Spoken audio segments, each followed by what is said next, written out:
Bem, nesta aula nós vamos tratar sobre economia monetária aberta, disciplina de economia monetária e financeira do mestrado e doutorado em economia aplicada da Universidade Federal de Pelotas. A fonte para este modelo é o livro do William Scarf, a edição de 2010, capítulo 8. Tá? O nome do livro é Macroeconomics, An Introduction to Advanced Methods. E nós vamos, parte a parte, derivar o modelo.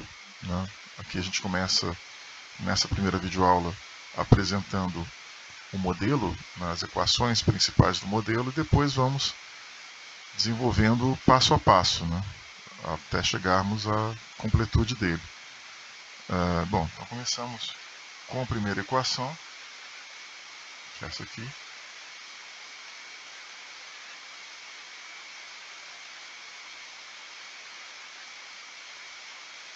Nós temos a renda, aqui igual ao consumo. O consumo como função da renda disponível, mais o investimento como função da taxa de juros real, R minúsculo, mais a despesa governamental, gasto do governo, mais aqui a gente tem exportações como função da taxa de câmbio real, que é E maiúsculo, vezes o preço dos bens exportados, que é PX, preço dos bens exportados, tá?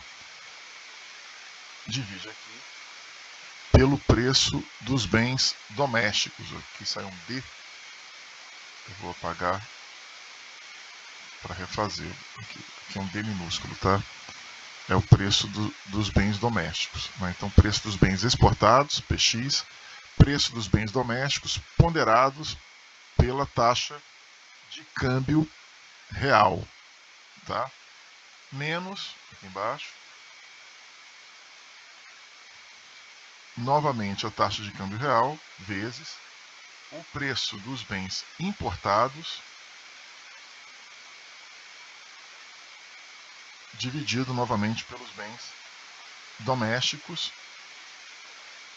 vezes as importações, IM, tá? Importações, que são função da renda doméstica e, de novo, daquele fator citado. Taxa de câmbio real vezes preço dos produtos importados, divididos pelo preço dos produtos domésticos. Isso aqui o que é? Isso aqui é uma curva IS. Tá? É uma curva IS. Bom, agora vamos definir mais algumas identidades, algumas equações, que são, no fundo, identidades contábeis, um pouco mais elaboradas. Tá? A segunda identidade é essa aqui. Vou apagar aqui em cima também para sobrar espaço depois.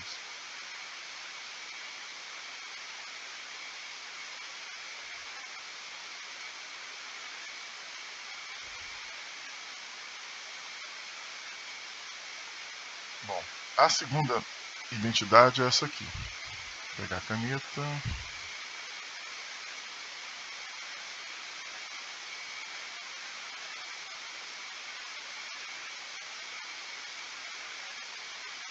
Nós temos agora a renda disponível, que é igual ao preço dos bens domésticos vezes a renda dividida pelo preço. Aqui nós temos um índice de preços. Um índice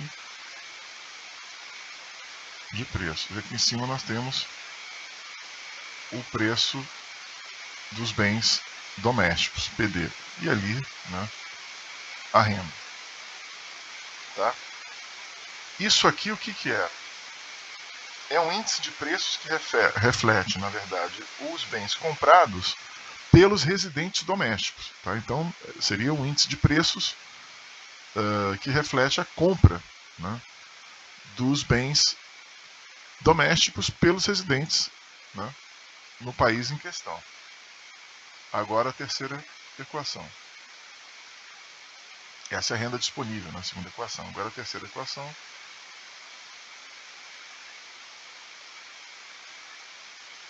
Índice de preços igual a um gama vezes preço doméstico mais 1 mais gama, não é Y, tá? Aqui não é renda, é um gama, vou explicar depois o que é o gama, vezes a taxa de câmbio real vezes o índice de preços dos bens importados. Tá? O nome desta identidade é efeito Lawrence-Metzler. Tá? Essa identidade mede o efeito Lawrence-Metzler, que é justamente a soma ponderada por gama, né, dos preços domésticos, preços dos bens domésticos, e dos preços dos bens importados, né, multiplicados pela taxa de câmbio real. Agora vamos ver o que é o gama. Né?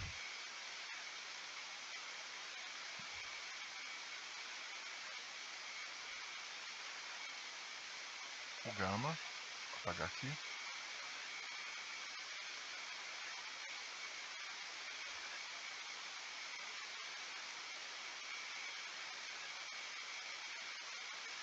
O gama é a propensão média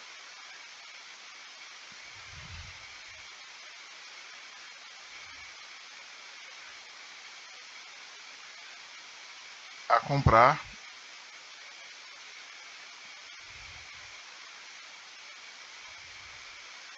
bens domésticos.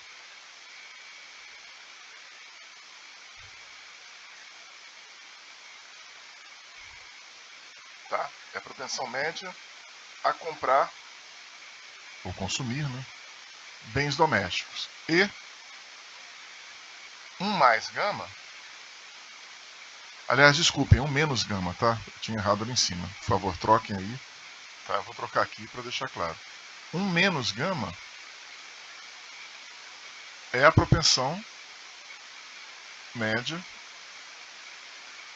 por dedução, né, a consumir bens importados.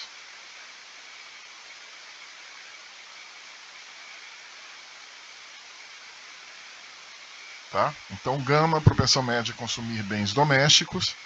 1 menos gama, propensão média a consumir bens importados. Eu vou corrigir aqui para deixar claro que essa segunda versão é a que vale. Eu tinha trocado o sinal ali. Né? Então, a gente tem isso aqui. A gente tem um gama vezes o preço dos bens domésticos mais 1 menos gama, e não mais, como estava antes, vezes a taxa de câmbio vezes os preços dos bens importados. Tá? Então, nós temos aqui a propensão média a consumir bens domésticos e aqui a propensão média a consumir bens importados. Tá? Então, apagar.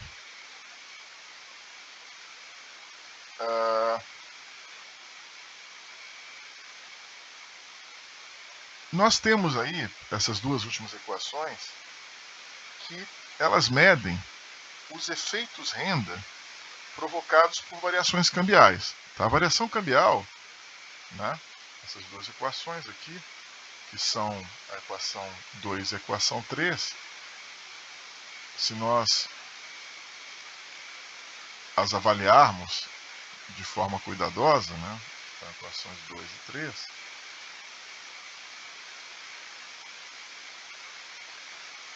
ambas medem os efeitos renda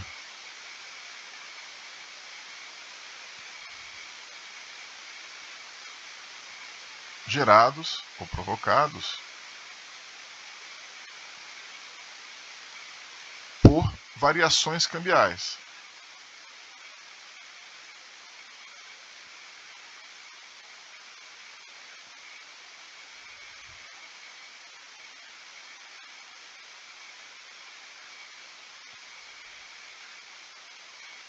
Por variações cambiais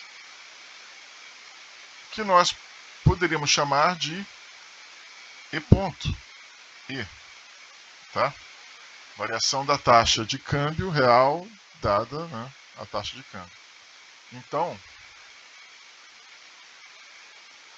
essas variações cambiais, elas impactam na renda, né?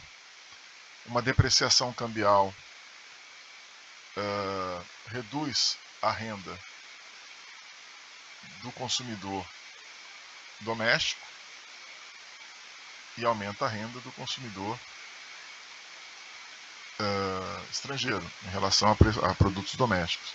E vice-versa, uma apreciação cambial, ela aumenta a renda do consumidor doméstico em relação ao consumidor estrangeiro, né? Bom, agora a gente vai para a equação 4, que já é a equação da LM, né? Definimos a IS, definimos duas outras equações, a 2 e a 3, que se referem à renda doméstica e ao nível de preços, sendo que o nível de preços, o P, incorpora o efeito Lawson-Metzler. E agora vamos para a equação 4.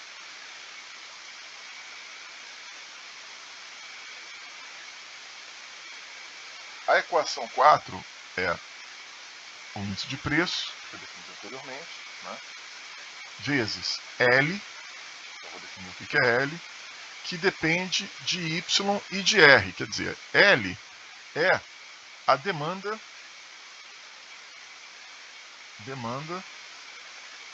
por moeda, tá? Demanda por ativos, por saldos reais, monetários, né? Demanda por moeda, que depende da renda, efeito renda, quanto maior a renda, maior a demanda por moeda, e depende negativamente da taxa de juros real. Quanto maior a taxa de juros real, menor a demanda por moeda, né? Quando aumenta a taxa de juros real, a gente tem um estímulo à compra de títulos, a demanda por títulos, e um desestímulo à demanda por moeda, que é L. Então, poderia colocar um sinal negativo aqui em cima, né? E aqui um sinal positivo, né? A renda, quanto maior a renda, maior a demanda por moeda, e quanto menor a renda, menor a demanda por moeda, variação direta, né? E a taxa de juros real, ela impacta negativamente na demanda por moeda, porque estimula a demanda por títulos, né? E títulos e moedas são bens substitutos, né? Então, o impacto da taxa de juros real sobre a demanda por títulos é positivo, mas sobre a demanda por moeda, o impacto é negativo, tá? Então aqui, isso aqui vai ser igual a D mais R, tá? D são os títulos do Tesouro. Estoque, títulos, no caso do Brasil, do Tesouro Nacional, tá? Que podem ser ou não mantidos no Banco Central. Antigamente eles eram mantidos. Uma parte expressiva deles era mantida. Hoje não é tanto assim, tá? Hoje muito pouco, tá? Reservas aqui nós temos as reservas internacionais, reservas de divisas, tá? Então essa é a equação 4, que é a equação da LM. LM, o L vem de liquidity, o M vem de money, que é a curva de liquidez moeda, a curva do mercado monetário, né? Enquanto a IS é a curva do mercado da economia real, né? IS, né? Só lembrando, IS quer dizer Investment Saving, né? Poupança e investimento, né? Que é do lado real da economia. E aqui nós temos essa curva aqui, que é o lado monetário. Tá? Nós podemos dizer que desse lado aqui nós temos a demanda por moeda precificada, ou seja, transformada em termos nominais. Aqui é demanda real por moeda e aqui, quando a gente multiplica por P, ela se torna nominal. A demanda por moeda e aqui nós temos a oferta de moeda. Ou ela vai aqui, a base monetária, no caso, ela vai para títulos ou fica para reservas, né, numa economia aberta. Né? LM está aqui, essa curva LM. Agora, nós vamos adotar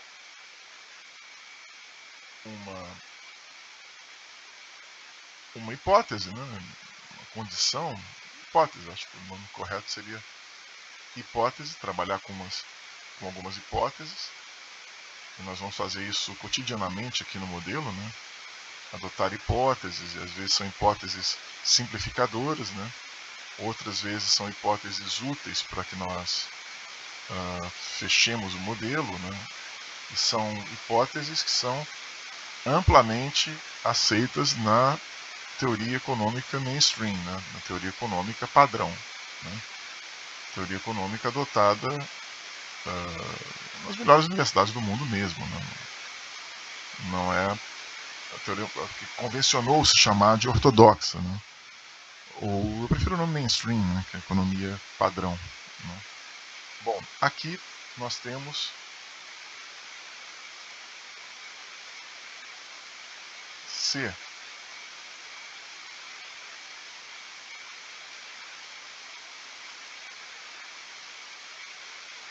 XZ. XZ. Ele tender. Aliás, peraí, eu estou pulando um pedaço aqui, só um pouquinho. A gente tem que fazer antes a curva BP, curva de balanço de pagamento, né? Bom, essa curva BP, agora, que é a equação 5,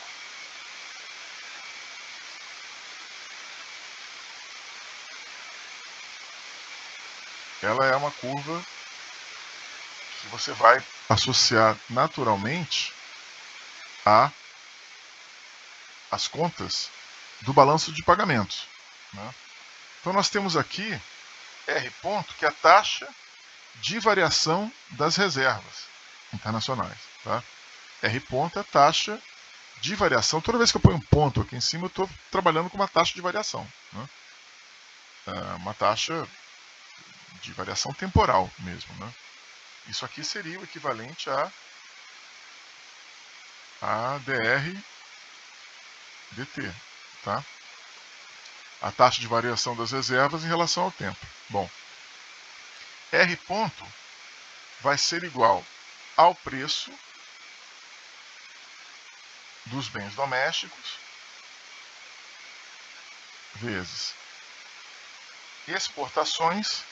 Do que as exportações dependem? Elas dependem da taxa de câmbio real vezes o produto, o preço dos bens estrangeiros, né? O preço dos bens, na verdade, o preço dos bens exportados, né? E preço dos bens domésticos, né?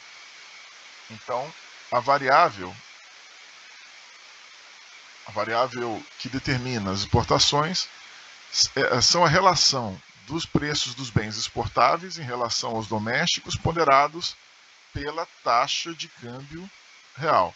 De novo, relação dos preços dos bens exportáveis, né, os bens tradables, né, tradable goods, aqui em relação aos preços dos bens domésticos, né, e aqui o que vai definir essa relação é a taxa de câmbio real.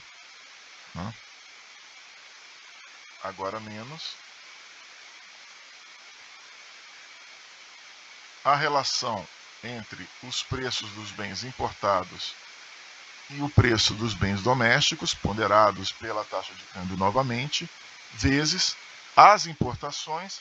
E as importações são afetadas pela renda doméstica, né, e também pelo que nós já vimos aqui. Né? Tá? Então essa aqui é a primeira parte da equação. Tudo isso aqui, né, tudo que está dentro dos colchetes, aqui a gente tem balanço comercial. Né? Isso aqui é ponderado pelo preço dos bens domésticos. Né?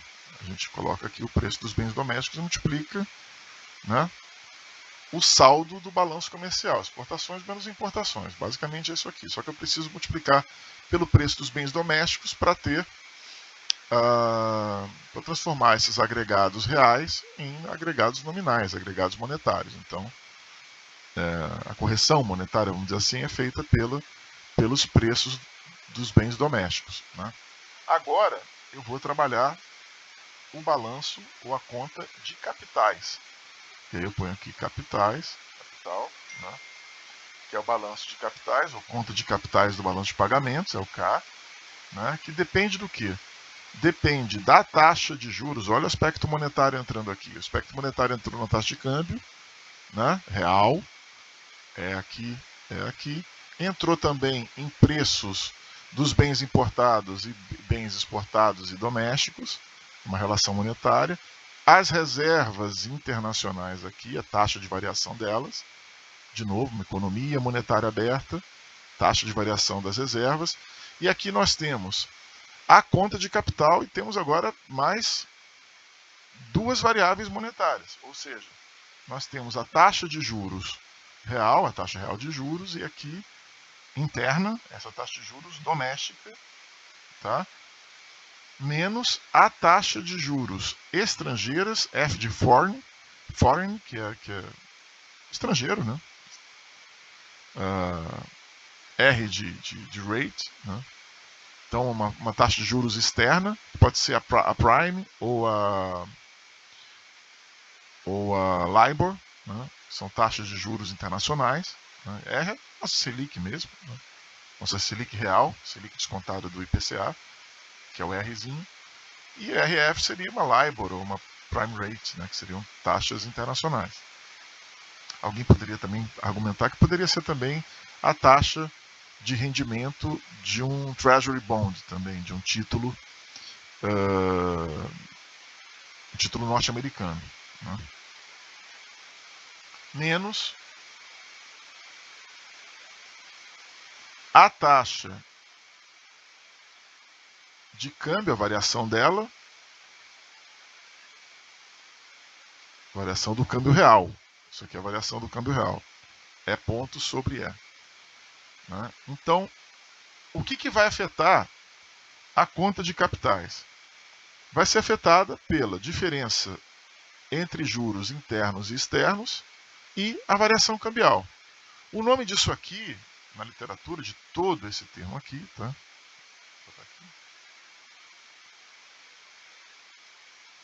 Chama-se cupom cambial.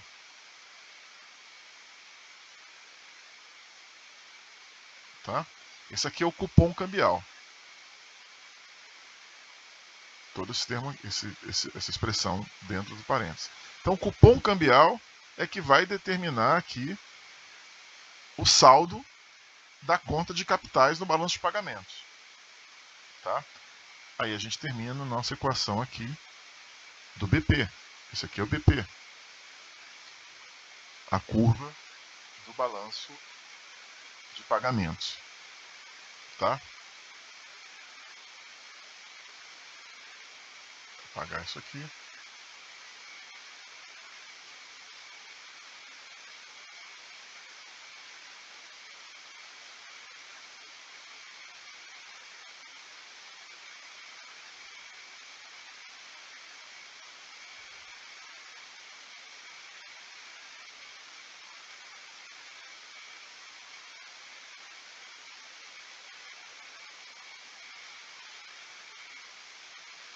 Voltar com a caneta.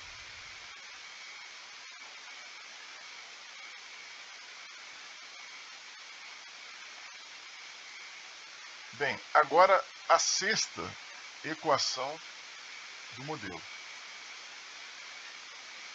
Essa é bem simples, muito conhecida de vocês, a famosa função de produção agregada, neoclássica.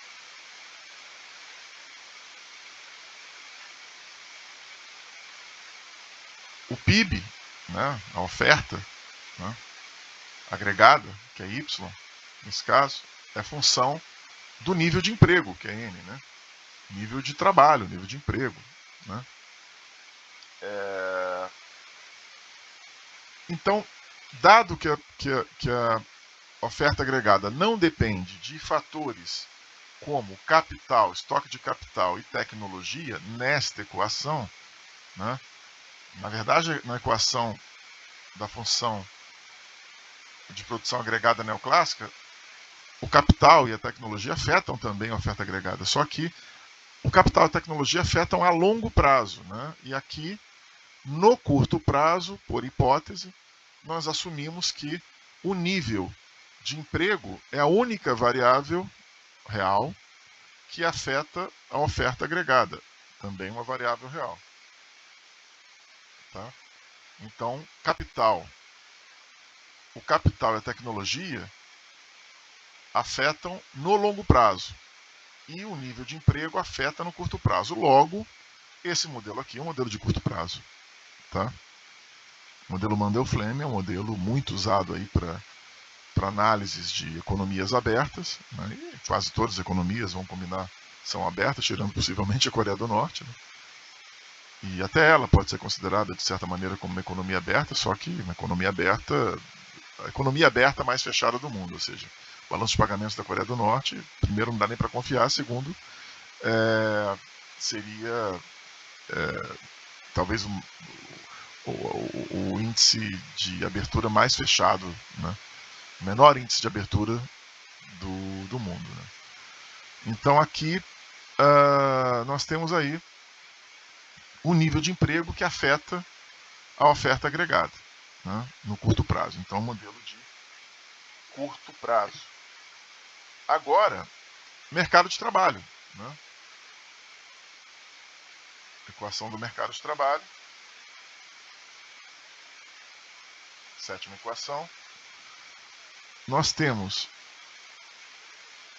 os salários aqui, que seria salários que são fixos, né? Não variam. Essa barra aí indica que eles são fixos. E aqui é o preço doméstico, né, vezes a derivada primeira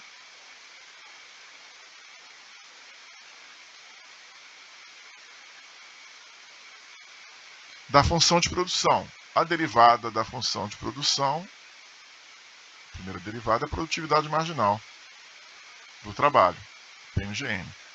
Tá? Então, preço vezes a PMGN é igual ao nível salarial, a massa salarial, vamos dizer assim, que seria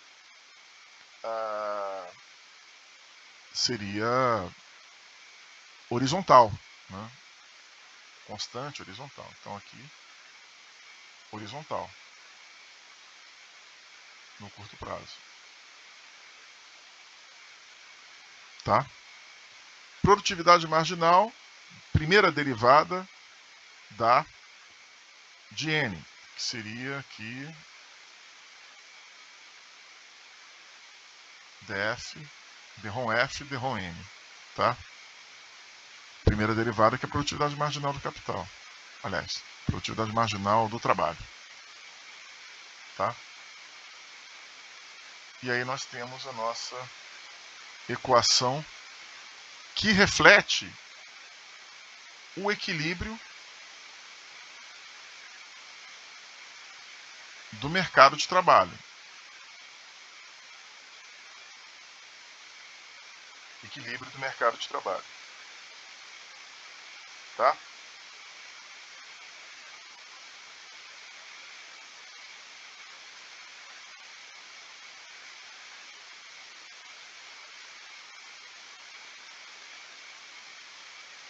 Reparem que nessa última equação, né, não existem nem o preço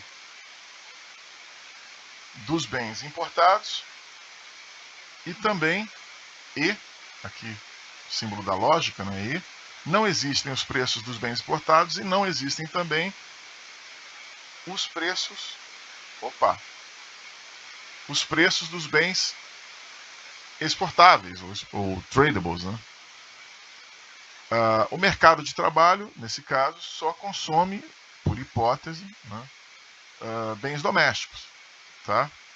Não consome, os assalariados, né, os trabalhadores não consomem produtos importados nem os produtos exportados. Faz sentido não consumir produtos exportados, porque, obviamente, eles são exportados, né? Já o preço dos bens importados é uma hipótese, né, de que eles não têm acesso, de alguma forma, aos bens importados. Eles consomem, por simplicidade, uma hipótese simplificadora, eles consomem os preços, os bens, somente produzidos internamente, que são revelados ali pelo PD, né, que é o preço dos bens domésticos. Tá? Bom, agora a gente vai trabalhar mais duas equações, que são as equações dos efeitos de substituição das variações cambiais. Vamos olhar agora a questão das variações cambiais. Então, a equação 8 é XE igual D-ROM X D-ROM é PX sobre PD. Tá? O que quer dizer? Isso aqui é o efeito, né? Uma elasticidade das exportações em relação aos termos de troca, né? Ponderados pela taxa de câmbio real. Termo de troca em relação a preços de bens externos, aliás, exportados, e preço de bens domésticos. Os termos de troca ponderados pela taxa de câmbio afetam as exportações e essa elasticidade, nós chamamos ela de XE. O efeito da taxa de câmbio, das variações da taxa de câmbio, né? Isso aqui, tudo, sobre as exportações. Tá? Nós acreditamos, e existem evidências empíricas, né, de que, nós acreditamos que, melhor dizendo, que as variações cambiais provocam impactos, efeitos diretos sobre as exportações. Né? Então a gente teria que essa elasticidade aqui é positiva. Em termos de efeito de substituição, efeitos de substituição de variações cambiais. Tá? Então, se nós tivermos aqui uma melhora dos termos de troca, nós teremos uma melhora das exportações. Tá? Se nós melhorarmos os termos de troca, nós teremos uma melhora das exportações. Essa é a ideia. Já, de modo inverso, nós temos aqui agora o chamado efeito de substituição sobre importações, né? O reverso aí da moeda. Então aqui nós temos 9 INE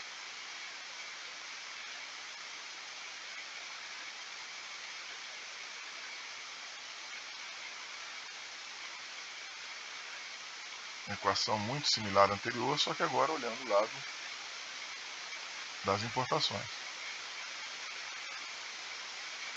Tá?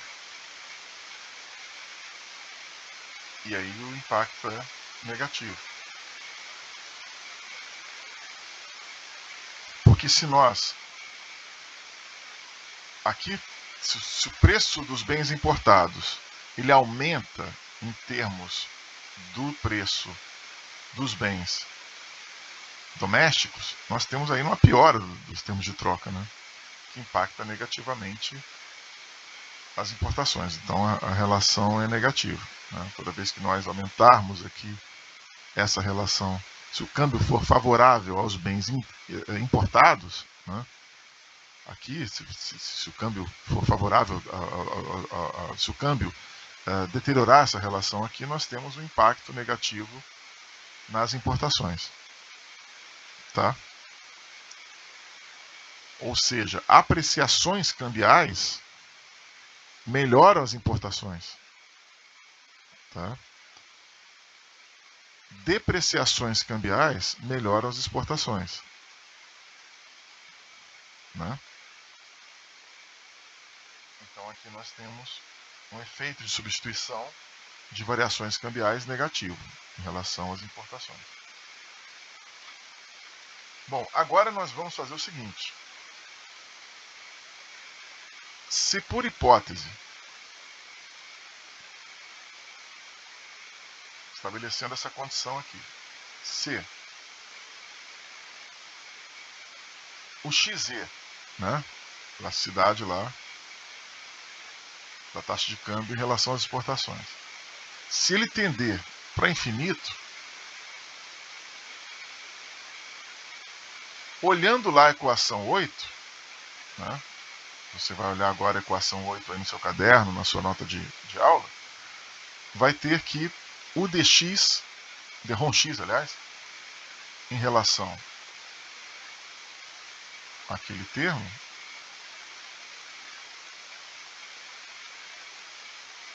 vai tender também para infinito. Ou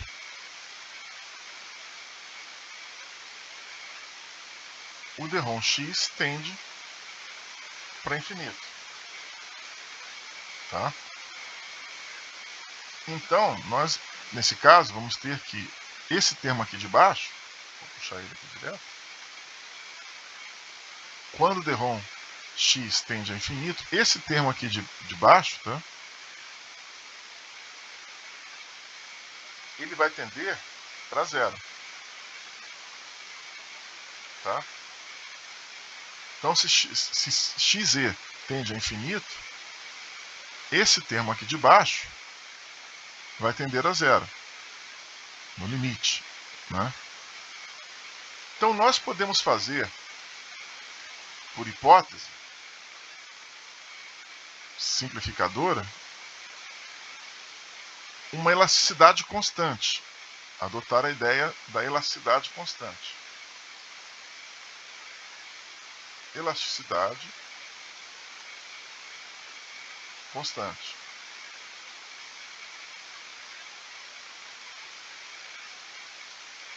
O que implica dizer que eu vou adotar a hipótese de que o termo de troca aqui, EPX PD, é igual a 1. Uma constante. Tá? E aí, a partir dessa equação, eu estabeleço que PD, o preço doméstico, é igual a taxa de câmbio real vezes o preço dos bens exportados, e eu tenho a minha equação 10. Isso aqui nada mais é do que PPP, Power Purchasing Parity, que é a paridade de poder de compra. Paridade